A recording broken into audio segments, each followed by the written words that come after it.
Hi there, third graders! This video is to teach you a cool trick about multiplying by nines.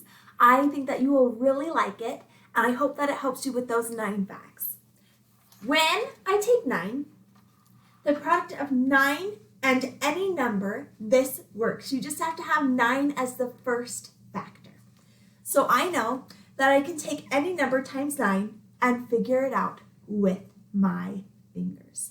9 times 1 equals 1, 2, 3, 4, 5, 6, 7, 8, 9.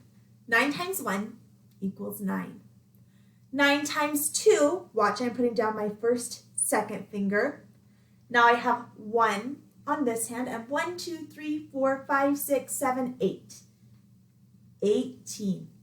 I see a 1 right here and an 8 right there. This side is showing me that tens place. This side is showing me those ones.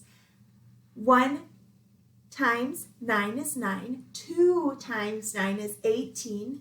3, putting down my finger. Now I have 2 in my tens place and 7 in my ones place. 9 times 3 equals 27. Putting down my fourth finger. 1, 2, 3, 4. Now I have 1, 2, 3 in my tens and 6 in my ones. 9 times 4 is 36. For my fifth, I'm putting down my fifth finger. I have 4 in my ones and 5. 4 in my tens, and 5 in my ones. I know that 9 times 5 equals 45. Next, I know that I can do that with this hand as well. I remember this side is those tens, this side is the ones. So after I put a finger down, I count the fingers after, and those are my ones. 9 times 6 equals 54. 9 times 7 equals 63.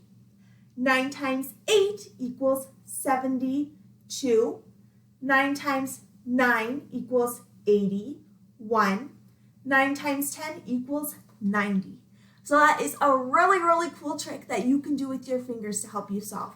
I want to show you one more time how you do that. So if I was taking a number like 9 times 5, I would put my fifth finger down. 1, 2, 3, 4, 5. Putting that finger down. The numbers that come before that finger are down. I know that there's 4. Those are my tens. The numbers that come after, are my ones. And I should always only have 9 fingers showing. I know if I have 2 fingers down, I'm not doing it right. If you follow that trick, you should be able to solve any math problem from 1 to 10 with your fingers.